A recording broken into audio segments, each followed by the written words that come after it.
वाले हैं vital sign के बारे में। वाइटल साइन में क्या होता है कि पेशेंट जिंदा है या नहीं, स्टेबल है या फिर क्रिटिकल कंडीशन में है, ये हमें वाइटल साइन के थ्रू पता चलता है। आज की इस वीडियो में हम जानेंगे वाइटल साइन है क्या, यह क्यों चेक किया जाता है और क्या कितने टाइप्स के होते हैं, और वाइटल साइन की नॉर्मल वैल्यू देखेंगे, और वाइटल साइन के टॉपिक से किस टाइप्स के क्वेश्चन एग्जाम में पूछे जाते हैं, इसके बारे में आज हम इस वीडियो में बात करेंगे। तो वाइटल साइन मतलब बॉडी के वो बेसिक साइन जो बताते हैं कि पेशेंट जिंदा है और बॉडी हमारी जो होती है तो प्रॉपर तरीके से अपना वर्क कर रही है या नहीं, इसके बारे में वाइटल साइन के थ्रू हमें पता चलता है।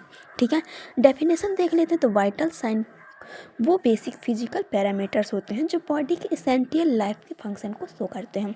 ठीक है, अब ये क्यों चेक किया जाता है? तो जो हमारा पेशेंट है, पेशेंट की जनरली हेल्थ कंडीशन जानने के लिए इसे चेक किया जाता है। हॉस्पिटल में एडमिट होने से पहले इसका चेकअप होता है और डिस्चार्ज होने के बाद इसका चेकअप होता है। इससे यह पता चलता है कि पेशेंट को कौन सी डिसीज़ है। ठीक है, वाइटल साइन मेनली 4 होते हैं। कौन कौन से होते हैं? तो टेम्परेचर होता है, पल्स होता है, रिस्पायरेशन और ब्लड प्रेशर होता है। तो टेम्परेचर देख लेते हैं। तो टेम्परेचर बॉडी के इंटरनल हीट को शो करता है। नॉर्मल टेम्परेचर होता है 37 डिग्री सेल्सियस होता है। इन्फेक्शन में टेम्परेचर जो होता है तो बढ़ जाता है, जिसे हम क्या कहते हैं? फीवर कहते हैं। इसकी नॉर्मल वैल्यू देख लेते हैं। तो ओवरऑल में 37 डिग्री सेल्सियस होता है। फ़ारेनहाइट में होता है 98.6 डिग्री फ़ारेनहाइट होता है।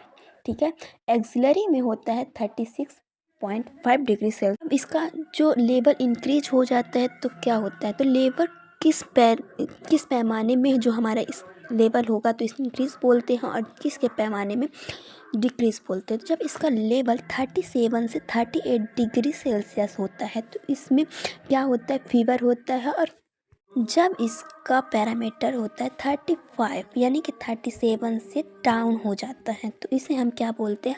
हाइपोथेरेमिया बोलते हैं। ठीक है, अब आता है पल्स।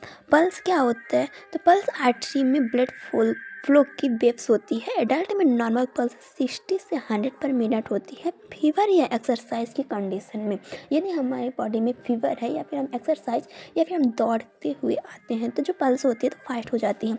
अब इसकी नॉर्मल पल्स क्या होती है? तो नॉर्मल पल्स रेट एडल्ट में 60 से 100 पर मिनट होती है। चाइल्ड में होती है 70 से 120 पर मिनट होती है, और न्यू बॉर्न बेबी में होती है 120 से 160 पर मिनट होती है। जब इसका लेवल इंक्रीज हो जाता है तो ट्रैकिकार्डिया होती है। लेस देन होता है 100 पर मिनट में ट्रैकिकार्डिया की कंडीशन होती है, और डिक्रीज हो जाने पर ब्रैकिकार्डिया होती है। इसका लेस देन पैरामीटर कितना होता है? 60 पर मिनट होता है। ठीक है, अब आता है रिस्पायरेशन। रिस्पायरेशन रेट का मतलब होता है 1 मिनट में सांस लेने का संख्या। ठीक है, एडल्ट में नॉर्मल होता है। नॉर्मल कितनी होती है? तो 12 से 20 होती है। लंग्स डिसीज़ में रिस्पायरेशन रेट जो होती है फास्ट हो जाती है।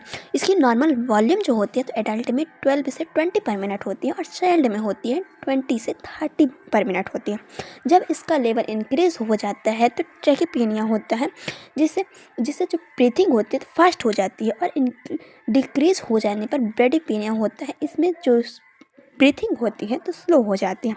रेस्पायरेशन हमेशा पल्स के बाद साइलेंटली काउंट किया जाता है। इसके बाद हम देख लेते हैं ब्लड प्रेशर। ये बहुत ही इंपॉर्टेंट पॉइंट है। ये DMLT में भी पूछे, ये मेडिकल के किसी फील्ड में भी पूछ सकता है। ये एक प्रकार का टॉपिक होता है, इससे रिलेटिव होता है। ब्लड प्रेशर जो होता है तो ब्लड आर्टरी की वॉल पर पड़ने वाला प्रेशर होता है। इसका नॉर्मल BP होता है 120 से 80 mg पर मर्क्यूरी होता है। ठीक है, हाई BP में पेशेंट को हेडेक होने लगता है। ठीक है, नॉर्मल वॉल्यूम कितनी होती है? नॉर्मल वॉल्यूम होती है 120 से 120/80 होती है mm पर मर्क्यूरी होती है, HG होती है। ठीक है ना, जब इसका 2 प्रेशर होते हैं, डायस्टोलिक होता है, सिस्टोलिक होता है।